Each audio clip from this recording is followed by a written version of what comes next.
Hey everyone, my name is Ines. I will be your professor for this class.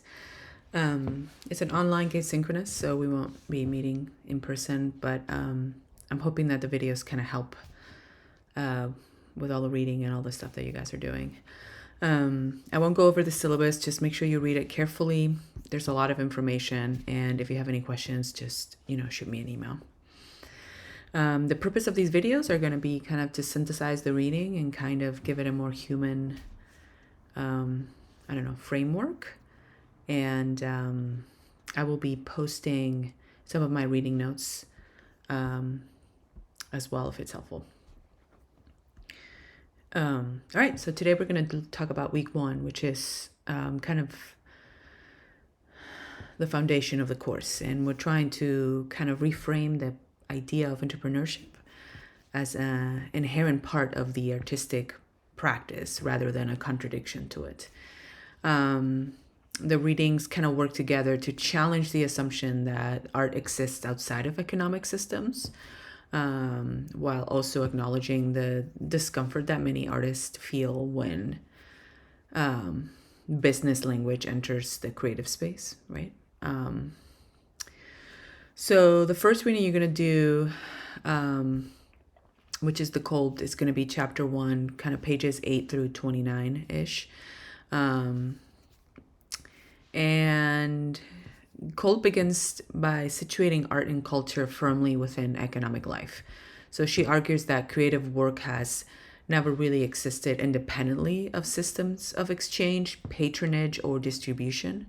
So historically, artists have relied on churches, courts, governments, markets, and institutions to actually support their work.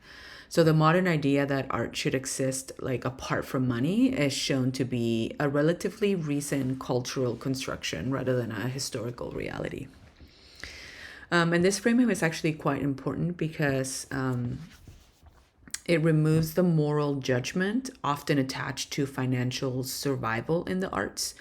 So entrepreneurship in Kolb's view is not about greed or commercialism or capitalism, but about the ability to organize resources, to take initiative and sustain creative work over time.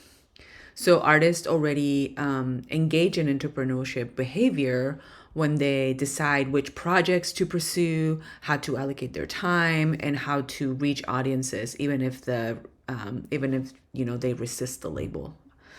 So a central concept introduced in this chapter that you're going to be reading is the distinction between aesthetic value and monetary value. So aesthetic value refers to the meaning, the emotional impact, and the cultural significance of creative work, no matter what it is.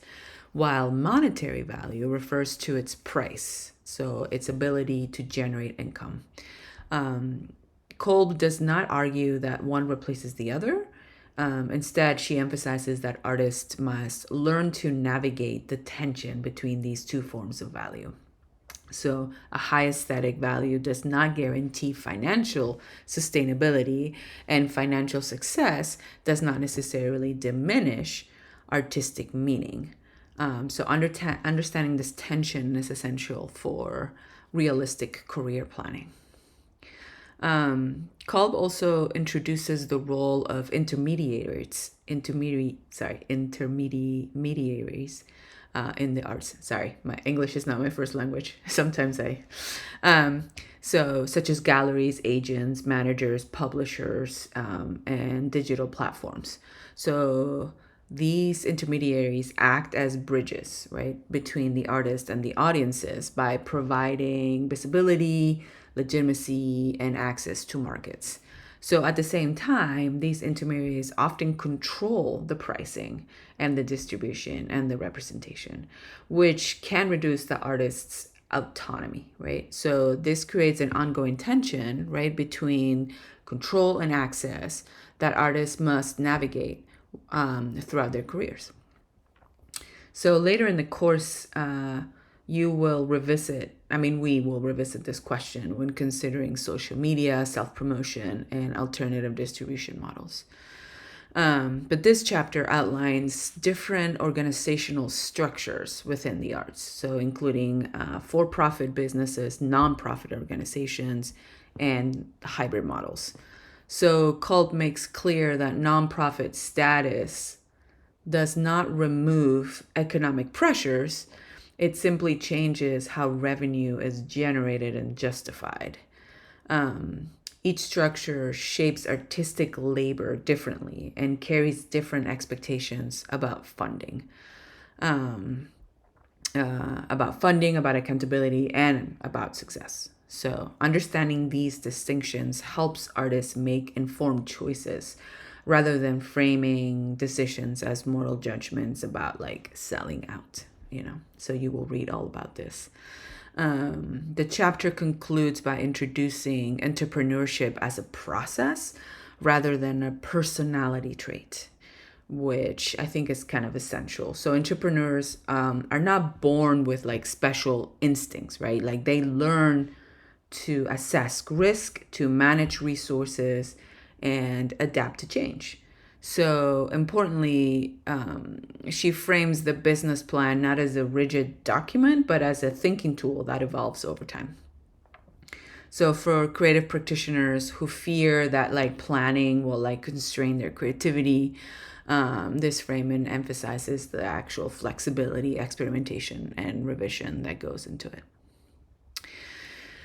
You're also going to read a second book that we're going to read this semester from Congdon, Introduction and Why Artistic Voice Matters. So this reading, it's an EPUB, so I hope you guys can open it, but let me know if you can't. It complements the chapter by Kolb pretty well by shifting focus inward towards artistic voice and identity and values. She positions artistic voice as a foundation from which creative and professional decisions emerge. And voice is not simply a stylistic signature, but the result of lived experience, personal values, cultural context, and ongoing reflection. It develops over time rather than appearing like fully formed. She challenges the romantic image of the isolated artist who creates without influence. Instead, she emphasizes that artistic voice is shaped through interaction with communities, mentors, collaborators, and audiences. Engaging with others does not dilute the voice, it often clarifies it. And this idea directly counters the fear that professional engagement necessarily compromises authenticity. So a key concept introduced here is the distinction between internal and external validation. So internal validation refers to personal fulfillment and meaning. So while external validation includes recognition, income, and approval from others. So she does not frame one as superior to the other. Instead, she suggests that problems arise when artists rely exclusively on one form of validation or refuse to acknowledge the role of the other, right? So this tension will resurface later in the course as well when we're talking about audiences and pricing and marketing. She also emphasizes on reflection and self-awareness and establishes an important counterbalance to the Kolb that we read, the structural and economic analysis. So while the first chapter that you are going to read explains how art circulates in systems, this reading is going to remind you that sustainability also depends on knowing one's values and motivations.